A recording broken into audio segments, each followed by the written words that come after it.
And Beth. Hello. So lovely to have all of you here. Beth, I've got to start with you because there is news today that Matt Hancock, right? I bet you didn't think I'd say that name to you as the first question. Matt Hancock reportedly, although it looks pretty certain, is going to be in I'm a Celebrity, Get Me Out of Here, of course, joining your teammate, former Lioness teammate, Jill Scott. Now, I mean, how do you think Jill's going to be as a campmate? Yeah, she's going to be an interesting one. I think Jill, honestly, is an amazing human.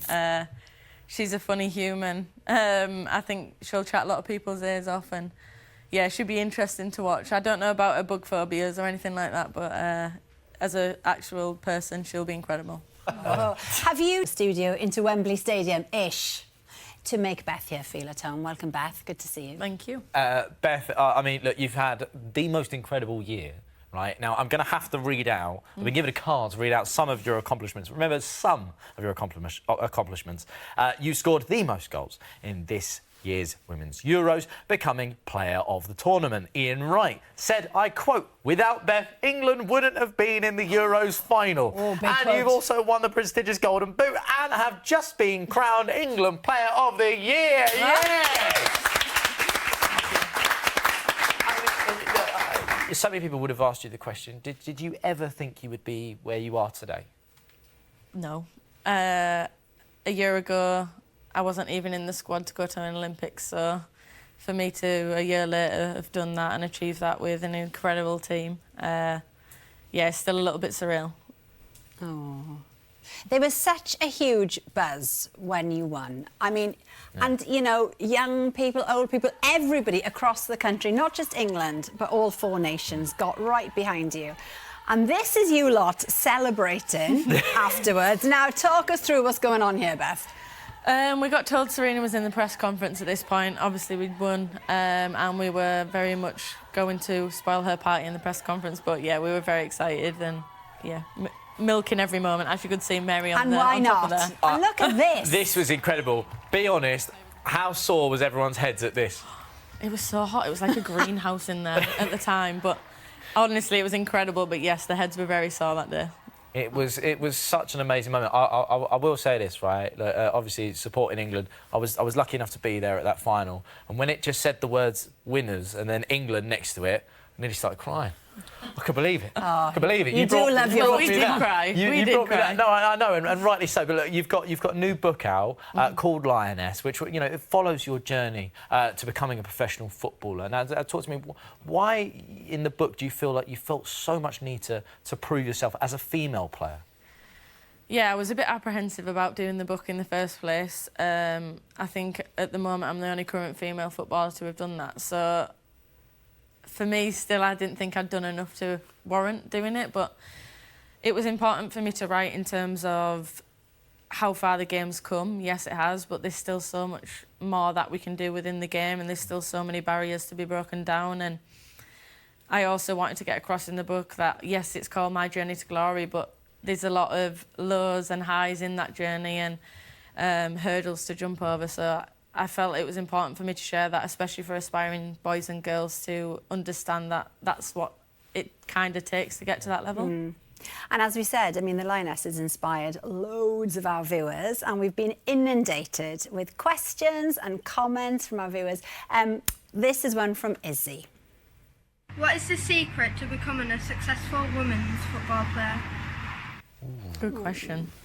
For me, I think it takes just hard work, and a massive one that I have looked for this season that I've just played is enjoy the game and play the game for what you started playing it for. I think football gets so overcomplicated sometimes and you forget why you do it sometimes, and this season have just played like a 6-year-old kid that started playing football again. So yeah, for me it was important to always remember and take that with you. I like that you mentioned, you know, remembering from the start, because you mentioned in the book it was actually your mum that got you into football first. I mean, tell us about that.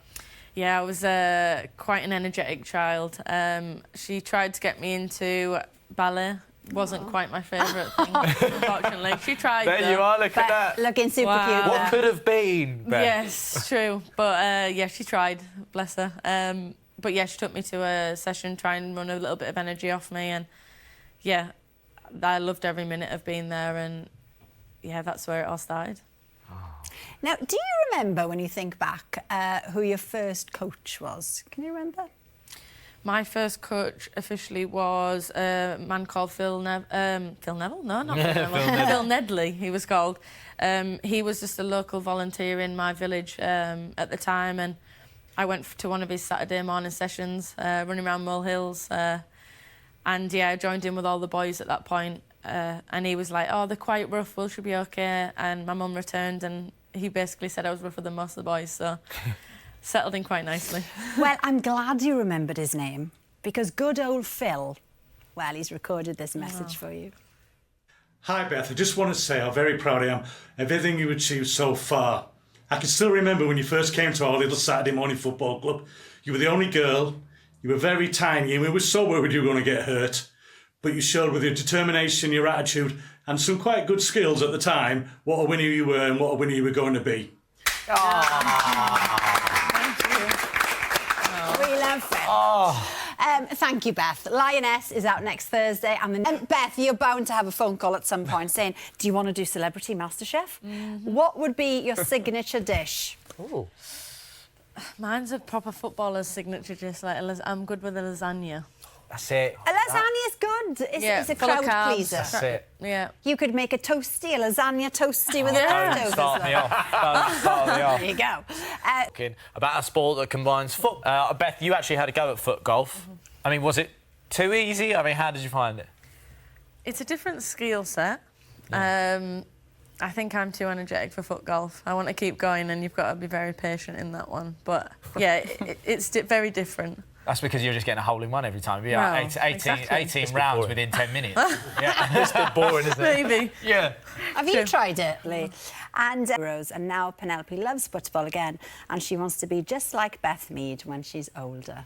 Oh, isn't it lovely to have comments like that, Beth? Honestly, it's still surreal to get them comments. And the reaction you get from young girls is incredible. But, I mean, for me, growing up, I looked up to Kelly Smith, and now I'm the Kelly Smith for some girls. So, yeah, it's a weird feeling, but so nice that we can do that to some young girls. Oh, I mean,